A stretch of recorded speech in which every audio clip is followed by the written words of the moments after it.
Hello guys, हम बात करते हैं मौलिक अधिकारों की। ये संविधान के भाग 3 में अनुच्छेद 12 से 35 के अंतर्गत आते हैं। इन्हें यूएसए से लिया गया है।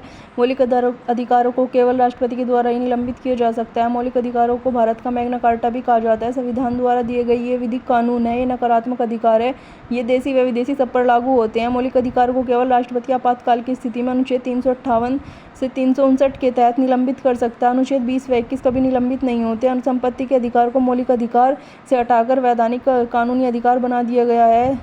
44वें संविधान संशोधन 1978 के द्वारा उस समय हमारे पीएम मोरारजी देसाई थे। संपत्ति के अधिकार का वर्णन अनुच्छेद 300 क में है, जो पहला अनुच्छेद 31 था और हमारा 7वां मौलिक अधिकार था। ये वाद योग्य है। इन पर सुप्रीम कोर्ट में केस करके कभी भी बहस की जा सकती है। अनुच्छेद 12 में राज्यों की परिभाषा का वर्णन है। अनुच्छेद 13 न्यायिक पुनर्वलोकन व यदि कोई कानून या रीति रिवाज हमारे अधिकारों का उल्लंघन करता है तो वह निरस्त माना जाएगा। गाइस, ये अधिकार हमें गवर्नमेंट के द्वारा नागरिकों को दिए गए हैं। तो अनुच्छेद 14 से 18 समानता का अधिकार। अनुच्छेद 14 विधि के समक्ष समानता, यानी कि भारत के सभी नागरिक कानून के सामने बराबर है, कोई बड़ा छोटा नहीं होगा। अनुच्छेद 15 मूल, वंश, लिंग, जाति, वर्ण, रंग के आधार पर भेदभाव पर रोक। अनुच्छेद 16 सरकारी नियोजन के लिए अवसर की समानता, यानी कि सरकारी नौकरी पर सबका बराबर का अधिकार है। अनुच्छेद 17 स्पर्शता, छुआछूत का अंत। अनुच्छेद 18 उपाधियों का अंत।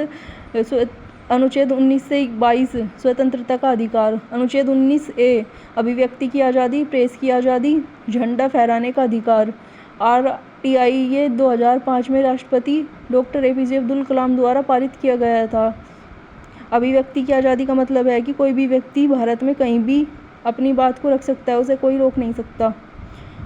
अनुच्छेद 19B बिना शस्त्र सभा करने की आज़ादी, यानी कि कोई भी व्यक्ति कहीं भी खड़ा होकर बिना शस्त्र के अपनी सभा कर सकता है। संघ दल बनाने की आज़ादी। 19D निर्बाध संपूर्ण भारत में घूमने की आज़ादी, यानी कि कोई भी व्यक्ति भारत के किसी भी राज्य में आसानी से जाकर घूम सकता है। अनुच्छेद 19E संपूर्ण भारतवर्ष में कहीं भी निवास करने की आज़ादी, यानी कि भारत में कोई भी व्यक्ति कहीं भी अपना घर बना सकता है, वहाँ पर रह सकता है। अनुच्छेद 19G आजीविका के लिए रोजगार, यानी कि कोई भी व्यक्ति कहीं भी कुछ भी अपना रोजगार कर सकता है। अनुच्छेद 20 अपराध के विषय में दोषसिद्धि से संरक्षण, यानी कि जब तक भी किसी व्यक्ति पर उसका अपराध सिद्ध ना हो जाए तब तक कोई उसे अपराधी नहीं मान सकता। अनुच्छेद 20(1) गवाही के लिए मजबूर नहीं कर सकते, यानी कि किसी को हम गवाही देने के लिए मजबूर नहीं कर सकते। अनुच्छेद 20(2)(1) जुर्म के लिए केवल एक बार सजा, यानी कि किसी व्यक्ति ने अगर कोई एक जुर्म किया है तो उसके लिए हम उसे बार बार सजा नहीं दे सकते, सिर्फ एक बार ही सजा दी जा सकती है। अनुच्छेद 21 व्यक्तिगत स्वतंत्रता तथा जीवन का संरक्षण। अनुच्छेद 21 का फर्स्ट पार्ट है निजता का अधिकार। अनुच्छेद 21 का सेकंड पार्ट अच्छे स्वास्थ्य का अधिकार। अनुच्छेद 21 का थर्ड पार्ट अच्छे पर्यावरण का अधिकार, विदेश यात्रा का अधिकार।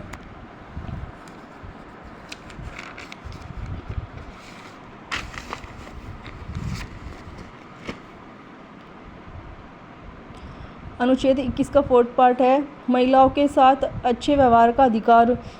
अनुच्छेद 21 का क्या है? शिक्षा का अधिकार, जिसे 86वें संविधान संशोधन 2002 के द्वारा जोड़ा गया है। अनुच्छेद 21 को डॉक्टर भीमराव अंबेडकर ने संविधान की रीढ़ कहा है। अनुच्छेद 20 व 21 कभी निरस्त नहीं होते गाइज, आपातकाल की स्थिति में भी नहीं। अनुच्छेद 22 गिरफ्तारी व निरोध से संरक्षण। अनुच्छेद 23 व 24 शोषण के विरुद्ध।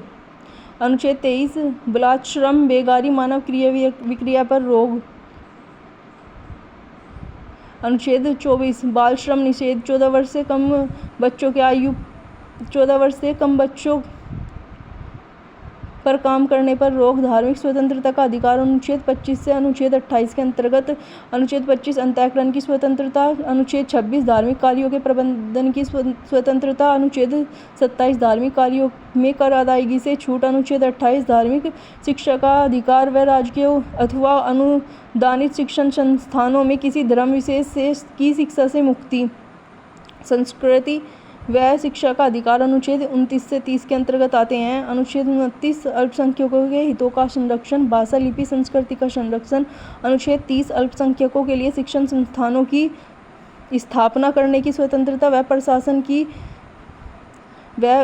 प्रशासन करने की स्वतंत्रता। संवैधानिक उपचारों का अधिकार। अनुच्छेद 32 मौलिक अधिकारों का हनन होने पर एससी में अनुच्छेद 32 के तहत व अनुच्छेद 226 के तहत एससी में अपनी याचिका डाल सकते हैं। Okay, thank you guys.